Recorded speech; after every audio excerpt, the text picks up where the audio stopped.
Good morning there, shipmates. Happy Wednesday, the 24th of June. I hope you're having a very good Wednesday, and I was really looking forward to talking to you folks today about my mom. It's my mom's birthday today. If she was alive, I believe she'd be 96. She was born in 1924, and it's 2020, so I think I got it right. A great human being, a truly great human being. Born of incredibly humble roots. She was born long before she could vote.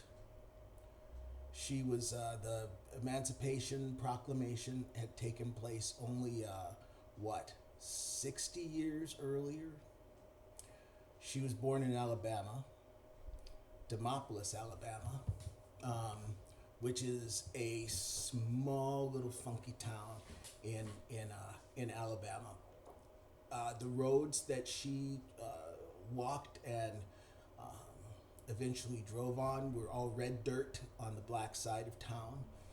They were asphalted on the white side of town, of course. And mom, besides the fact she couldn't vote, she couldn't go into movie theaters or into restaurants or into any place without going through the colored entrance. That was my mom, and her mother and father, Augusta and Oscar Gary, wonderful people that they were. Oscar was a butcher, and Augusta was from what I can remember right now, she was an at-home mom. Oscar was a wonderful man, and I'm not sure if you could ask for a better father. At least according to my mother, there was no questions about it.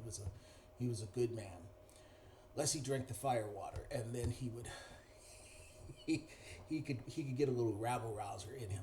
I knew him. He only had one leg when I knew him. He had something happened to him, and he had sepsis, and they ended up chopping off his leg. So I only knew him with one leg, and he was still one of the most kind and wonderful human beings that you want to come across. So mom was pretty cool. She had one sister, Margaret, who is still with us today. And from what I understand, mom would beat up Margaret a lot. She was the younger of the two, mom was, but she would go and beat up Margaret all the time. Anyway, my mother was very smart. She ended up going to Alabama State University in Montgomery, and that's where she met my dad, Curtis Thomas, rest his soul as well, who kind of was. I mean, I didn't know him. So he's kind of an asshole from what I could tell. He's a liar by trade. He told mom that he was sterile. And so 5 kids later, mom came to the understanding that he might not be. Um, he also suffered from schizophrenia. And the drug treatment regimen that was going on during that time was still, I'm imagining was not as as developed as it is today. So he went through some really tough times, and although I didn't know him, I know my sisters, and I knew my brother, and it laid heavy into this family, very very hard. And through it all, my mom was able to um, deal with all the bullshit that was going on there. She was able to raise the 5 of us. And when my dad killed himself when I was 1, he killed himself in front of the family. Um, uh, you know, Mom was able to do a few things. She immediately went back to school to get a nursing degree. So she got a licensed practical nursing degree, which is what she used for the rest of her life till she retired. And with that, and with just real incredible gumption, she was able to, um, finish the mortgage on the house. She was able to raise 5 kids, all of us going to college with varying degrees of success. All of my family is far more successful than I am, but I'm getting there. Late bloomer, I like to call myself. But she was a remarkable person, and even in death, when my mother died of metastatic colon cancer, can you imagine? Not many deaths more ugly than that. She donated her body to science. She was a remarkable human being, and I could write a book just about her. Maybe I should. My memories of my mom. Anyway, I'm over 5 minutes. I promised myself to not go longer than that, but this is special. This is my mom, so I'm going to go an extra minute or so. But the sacrifices that she made, as you can imagine, were remarkable. She was a single mother.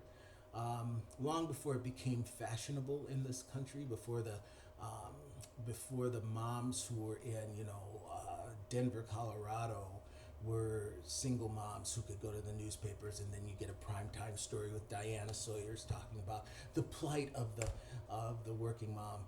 Mom didn't get any slack. Mom didn't get the papers writing about her plight, what she had to go through, but she went through it. She was very religious. She loved Charlie Pride. She loved Martha Jean the Queen and Bobby Blue Bland and the 20 Grand nightclub. Mom liked bright lights. She was into that. She thought that was very cool. And Tom Jones, of which I saw her throw her bra at the television set during the Tom Jones show back in the day. She had lots of gentlemen callers. She was a very attractive woman. And she had gentlemen callers, including Eddie Jones, who, and Eddie Powell, was his name, who was convicted of being a serial killer. And didn't kill her, didn't kill the family. So she always had interesting people who were in her orbit. But she used two words that I thought were really important. One was the word surrender. And I always felt as though it was a surrender to your higher power, surrender to your awesomeness, surrender to understanding that you don't drive the ship, that someone is helping you drive it. And I appreciated that about her. And she also always talked about being grateful for what she had. And I always thought that was amazing because she had so little, but she was grateful for it. I appreciated that about my mother. And she always was about pushing for excellence. She was very much into that, and she just loved us. She got about 3 hours sleep a night. She didn't sleep very much, but she always had a little bit of rum with some Coca-Cola, and that's how she got to sleep quickly. It's kind of the catapult to sleep theory of rest. But yeah, 3 to 4 hours a night was her thing. She was a very special person, and she was always worried about me. And I will say, I feel very lucky that I had the job as professor when she died in 2003, because I'm sure that my antics currently she would not be particularly proud of them. And she probably would have come over here and kicked my ass. Anyway, she was a great woman, and I miss her. And I'm sure most of you folks have a mom who is, in the same league as my mother. And if you don't, I hope you do, because she was terrific. And I still talk to her every single night. And I ask her for strength. And I know my love for her has not diminished one iota. And it seems to only be getting stronger. And I'm so grateful that I had her in my life. So, happy birthday, Mom. I love you, and I miss you so much. And thank you for all the sacrifices that you made to help make this family, help this family, help us to survive through all we went through. Thank you, Mom. Thank you so much. All right, folks. I wish you a great rest of your day. Sorry I couldn't do it shorter than that. Share with you what a great mom my mom was. She was great.